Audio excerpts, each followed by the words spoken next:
To have this program included in your learning record, you must watch it to the end.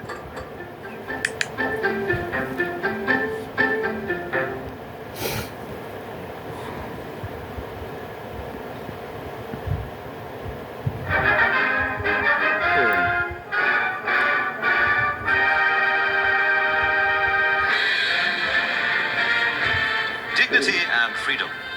In the 21st century, most of us think of dignity and freedom as basic human rights.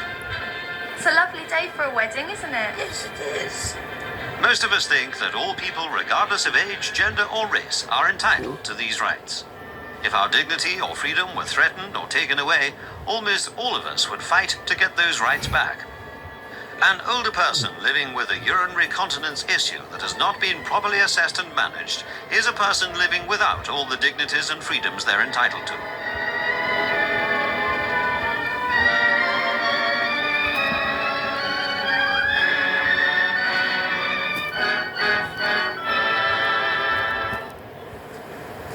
Hi, I'm Marie Riding, a continence specialist nurse.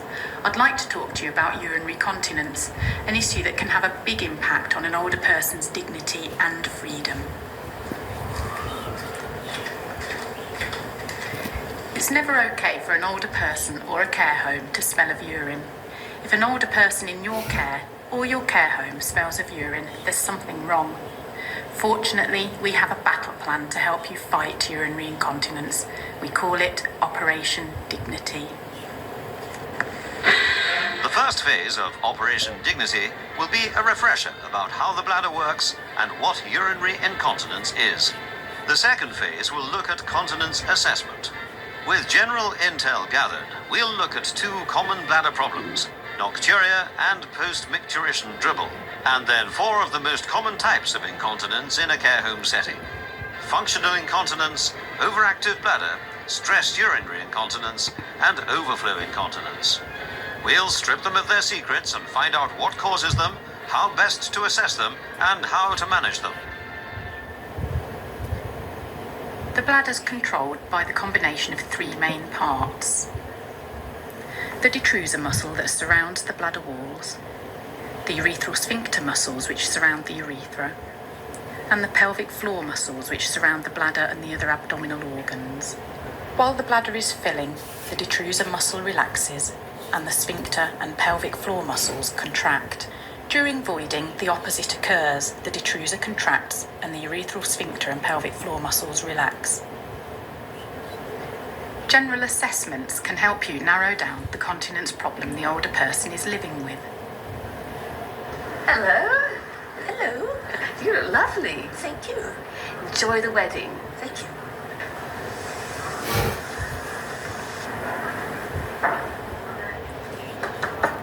Claire, long time no see. How are you? Fine. I've just seen Annie. She's going to her granddaughter's wedding. She looks lovely. Oh. Oh no! What's the matter? I'm sorry if I've upset you. Have you spilt something on yourself? No. Well, look, I think the first thing I should do is get you cleaned up, and then we'll find out what's going on. All right. Our first assessment, a bladder diary, sometimes called a frequency volume chart, must be used for at least 3 days in a row. I've got a couple of things for you. The diary should record the time the person gets up and goes to bed, the time and amount of fluid drunk, the time they pass urine, and the volume passed each time. Sometimes the simplest way to record the volume is to place a large jug in the toilet itself. The diary should also record the number of urgency episodes experienced each day, how urgent each episode was, and whether any incontinence aids are being used. So I'm going to leave that there for you with the pen, and I'm going to go put this in the bathroom for you. All right. Thank you so Okay, much. that's clear enough. Thank you very, very much indeed. Thank you. Fighting this battle won't be easy. It will take time and effort, so take the time to complete a thorough history, including functional ability and health status. Your workplace may have a continence assessment for you to use, or you can contact your local continence advisor who will be able to guide you. If the person is experiencing pain when passing urine, they may have a UTI or something more serious. Alert their GP immediately. most. Before you can make the next move, a physical examination, you must gain the person's permission and trust. Okay, Claire. Well, if it's all right with you, I'd like to examine you physically. Do you have to look at my, well, you know. Well, first of all, I need to examine your abdomen, but then I'd like to look at the pelvic area just in case there's any excoriation. Also, it might be necessary for your GP to look at the pelvic area in case there's any prolapse or atrophy. Do I have to? Well, it is your choice, but if there's a problem, it really should be treated as soon as possible. Yes, of course it is. Yes. Just being silly. As long as you are respectful, there's no need to be embarrassed about performing and checking a cough stress test. The test is positive if urine is lost with the cough, and negative if no urine is lost. If the older person is unable to provide a response, visual confirmation may be required. Well, you might have gathered that sometimes people, if they sneeze or they cough, they can have a little bit of a leak. So when you're ready, just a nice big cough. Any leakage? Yes. You should always perform a urinalysis when assessing an older person's continence. Urinalysis results can show you if the person has a UTI or other problems. Now, should I do If it? you're ready, Yes. do it I think now. I am. Okay, I'll just wait outside. All right, thank you. If results do suggest a UTI, the GP may order a midstream urinalysis to determine the sensitivity of the culture and prescribe appropriate antibiotics. A falls risk assessment is an essential element of general continence assessment because so many older people with continence issues race to get to the toilet on time.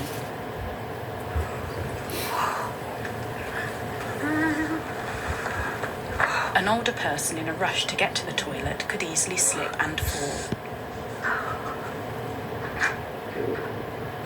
Perform a medicine review to identify any medicines that may affect the person's continence.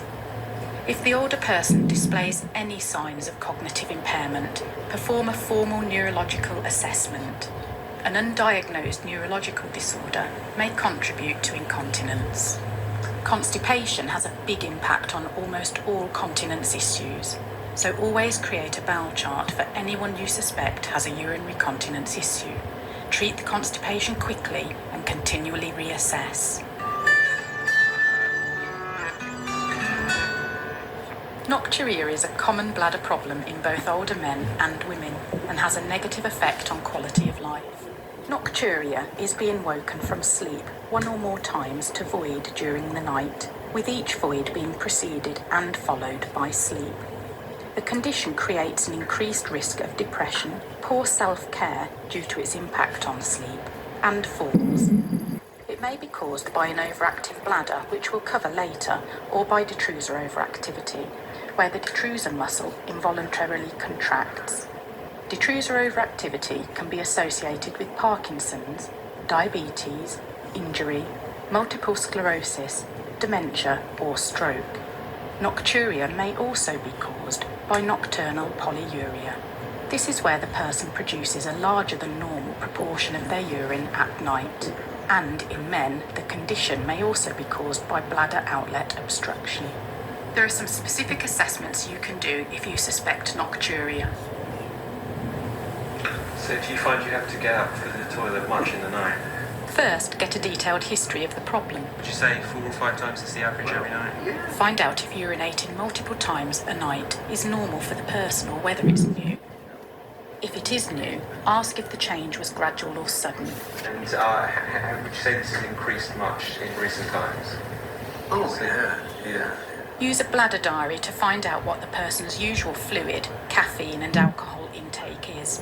Take particular note of the time and volume of urine passed. If the person passes more than 35% of their urine at night, they have nocturnal polyuria.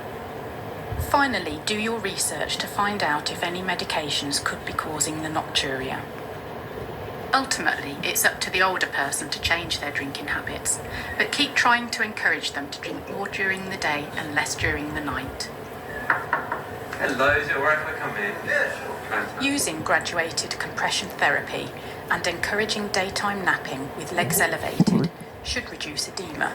the accumulation of fluids, and consequently the need for diuretics. If the person still needs to take diuretics, make sure they're taken at dinner time at the very latest.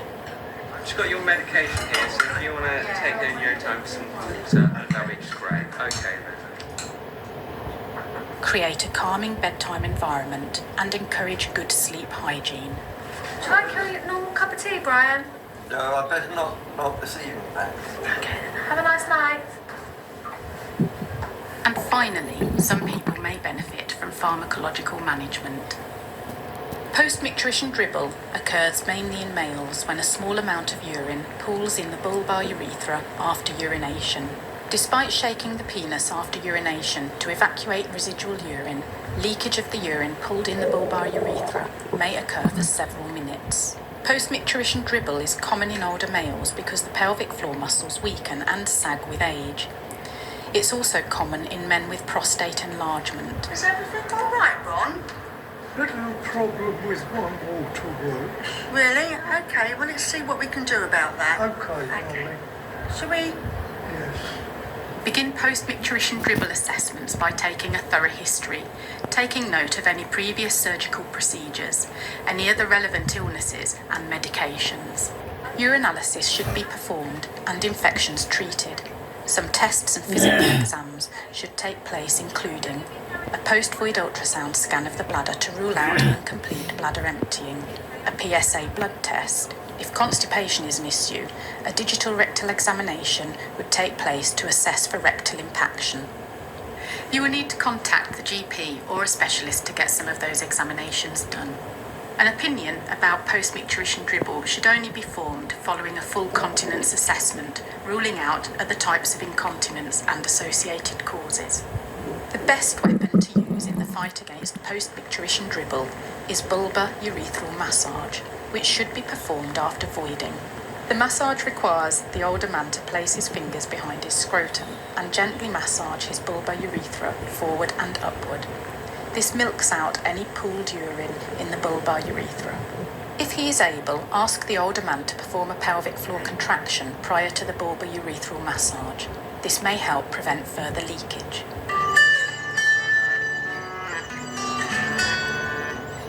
Functional incontinence is a term used to describe incontinence that occurs in people with normal bladder function, who, for various reasons, can't make it to the toilet in time. They may be slowed down by mobility impairments, sensory problems, or environmental factors, or they may have a cognitive issue like dementia. There we go. That's done it. Assessments should focus on the individual's physical and cognitive functioning. Is the older person living with dementia? Do they have impaired mobility due to stroke or arthritis? Are any of these limitations affecting their ability to remain continent? Do you have trouble, like, undoing your trousers at any times? Well, it's a bit difficult with the clips. Okay, well, we can look into perhaps getting one that's got a more manageable clip for you there. And you've got an ensuite here. Do you think that's easy enough for you to get to in time from your bed at night? It's a bit helpful if there's somewhere else to put my buggy. Okay, well, we'll see what we can do about that. How about the lighting? Do you find that it's okay to get to the bathroom at night, or is it too dark? Could be a bit brighter. Okay, I'll see if I can get anyone to do anything about that. Now that we know what the problems are, let's tackle them head on. The frusemide you take for your blood pressure can act as a diuretic. How about we chat to your GP about reviewing your medication and the time you take them? Yeah, that'll be fine. Oh, perfect. So ideally, like it's the light can like come on automatically. We can add a sensor so when it comes towards the door, the light turns on automatically. That would be fantastic. Ensure seating is high enough so it's easy to get from sitting to standing without assistance. Manage lighting and access. Use a bladder diary to monitor the older person's routine and create a toileting schedule that's best for them. The person may need assistance and prompting from the care home staff. Show this is Mr. Jackson's new toileting schedule. Yeah, okay, that looks good. Yeah, it's all Yes, okay. I'll make sure he gets all the assistance that he needs. Oh, great. Thanks so much for that. Don't forget to check the person's bowel chart and perform a urinalysis. A person with an overactive bladder, or OAB, feels an urgent need to urinate. OAB can be wet, with the older person becoming incontinent, or dry. This urgent need to urinate can increase in frequency during the day and at night, leading to nocturia. OAB can coexist with other types of incontinence, such as stress incontinence, and can be caused by a reduced bladder capacity due to age, by diabetes, which can lead to peripheral neuropathy and detrusor overactivity, by neurogenic disorders which affect the brain, spinal cord, and peripheral nerves, by constipation, and by certain medications. OAB can also be caused by an overstimulation of the bladder stretch receptor nerves, or by polyuria, that is the frequent passing of large volumes of urine. OAB assessment for men is similar to overflow incontinence assessment and would include a prostate-specific antigen, PSA, a post-void bladder scan, and a per rectum examination, again all ordered or performed by the GP. Do you know what's wrong? Well, the assessments indicate OAB, which is overactive bladder, but I'll need your GP to confirm that. Is there anything we can do? There's a lot we can do. Oh. Firstly, just to make sure that you're not having too much caffeine in the diet, so just cut down the amount of caffeine you take in, and also make sure your bowels are working properly, so taking the supplement would be a good idea. Okay. Oh, and what about this? Oh yes, the bladder diary. This was very good. Yes, this is going to be very, very useful for retraining the bladder to hold more, and also for preparing a new toilet schedule. Okay, sounds good. Yes. Oh, and I reviewed your meds, and I'll get your GP to come in and have a chat about when to take them. All right. But before anything else, we're going to do some pelvic floor exercises. Oh, It sounds very exciting. That's just to help your pelvic floor muscles work very efficiently. Okay. Does that make sense? If there's anything else you want to discuss, you can... No, it all sounds good. Thank you. Pelvic floor muscle exercises are a great way to manage incontinence in men and women. However, teaching a person how to do them is not enough. They must be performed regularly, so take the time to make sure the older person is actually doing their exercises. First of all, we have to identify your pelvic floor muscles. How do you do that? It's quite easy, really. Next time you go to the toilet, midstream of the urination, just stop. And you should feel a distinct squeeze and lift. And those are the pelvic floor muscles. Oh, all right. I want to go now. So shall I try it? Great. So when you have located the muscles and you've stopped midstream, don't forget to then completely empty your bladder, because if you try to do your pelvic floor exercises with a full bladder, you're going to cause yourself more harm. Okay, I'll wait for you here.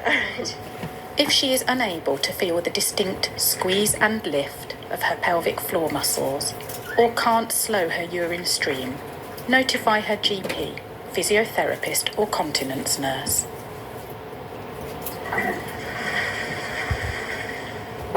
Okay, we're ready. So we're going to lift and squeeze and hold for as long as you can, even if it's just 1 or 2 seconds, Okay. but not for longer than 10 seconds. I don't think there's much chance of that.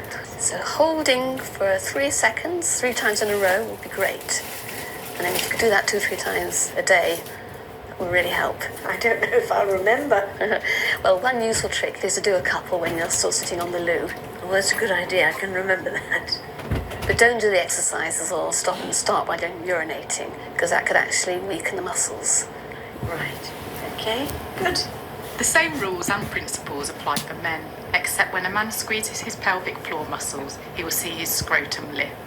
Stress urinary incontinence occurs when there is a sudden increase in abdominal pressure, resulting in the involuntary leakage of urine. Increased pressure can come from sneezing, coughing, or physical exertion. Although leakage is often small, it can be humiliating. And the bigger the exertion, the bigger the leak. Stress incontinence is the most common type of urinary incontinence in women, but can occur in men after prostate surgery. For women, stress incontinence can be caused by damage to the pelvic floor muscles from childbirth, or urethral atrophy from low estrogen levels.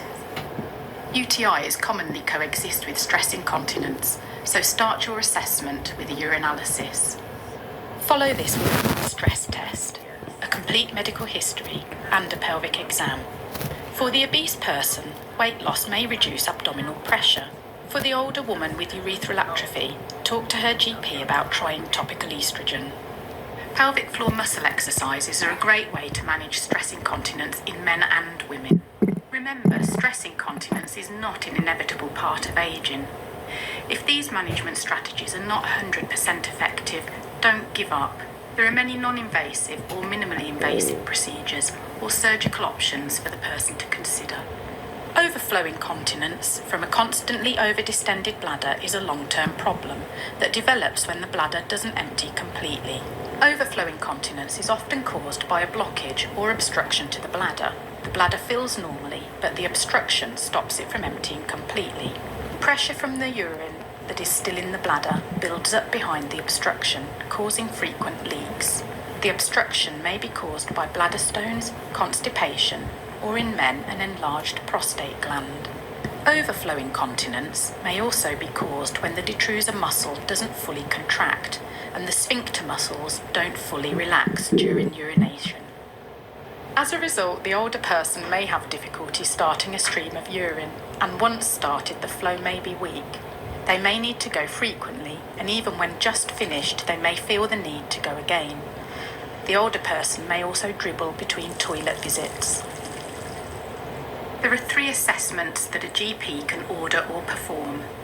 A prostate-specific antigen test, or PSA, which can identify cancer of the prostate.